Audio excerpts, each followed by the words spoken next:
और अब जिक्र मौसम का। मुल्क के मुख्तलिफ इलाकों में मानसून बारिशों का धुआंधार स्पेल जारी है। खैबर पख्तूनख्वा बलोचिस्तान मुख्तलिफ हादसात में 11 अफराद जाँ बहक और 8 जख्मी हुए। हरीपुर में बारिशों और लैंडस्लाइडिंग से दूर उफ्तादा पहाड़ी इलाकों की सड़कें 3 मकामात से बंद हो गईं। हैदराबाद के नवाही इलाके में नहर में शिगाफ पड़ने से फसलें मुतासिर हुईं। नारोवाल के नालाबई में फंसे 7 अफराद को रेस्क्यू कर लिया गया।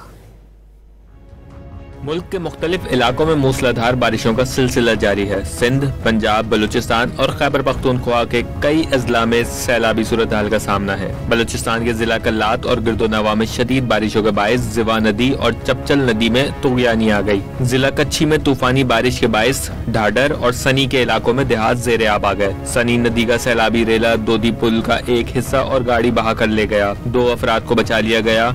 खैबर पख्तूनख्वा और बलूचिस्तान में बारिशों के बायस मुख्तलिफ हादसात में गुज़िश्ता 24 घंटे के दौरान 11 अफराद जाँ बहक और 8 जख्मी हुए। हरीपुर में बारिशों और लैंडस्लाइडिंग से दूर उफ्तादा पहाड़ी इलाकों की सड़कें 3 मकामात से बंद हो गईं। नारोवाल के नाला लई में अचानक सैलाबी सूरत हाल पैदा होने से पानी में फंसे 7 अफराद को रेस्क्यू कर लिया गया। PDMA ने बलोचिस्तान में बारिश से नुकसानात की रिपोर्ट जारी कर दी। रिपोर्ट के मुताबिक सूबे में 22 मकानात को नुकसान पहुँचा। तूफानी हवाओं से मुतादिद सोलर पैनल्स भी मुतासिर हुए। मुस्लिम बाग के इलाके में तूफानी हवाओं और बारिशों से मकानों की छतें उड़ गयी। हैदराबाद के नवाही इलाके सेरी में न्यू फलेली नहर में शगाफ पड़ गया, जिससे मुतादिद देहात और ज़रई ज़मीनें ज़ेरे आब आ गईं। पानी दाखिल होने के सबब कपास, गन्ना और दीगर फसलें मुतासिर हुईं। मजीद अराजी को बचाने के लिए हैवी मशीनरी का इस्तेमाल करके बंद बांधा जा रहा है। महकमा मौसमियात के मुताबिक बारिशों का सिलसिला 10 जुलाई तक जारी रहेगा, जिससे पहाड़ी इलाकों में लैंडस्लाइडिंग, जबकि गलियात, मानसहरा, सवाबी, मर्दान, डीजी खान, चित्राल और दीर के बरसाती नदी नालों में तुगयानी का खदशा है। मरी, गलियात और आजाद कश्मीर में लैंडस्लाइडिंग का भी खतरा है।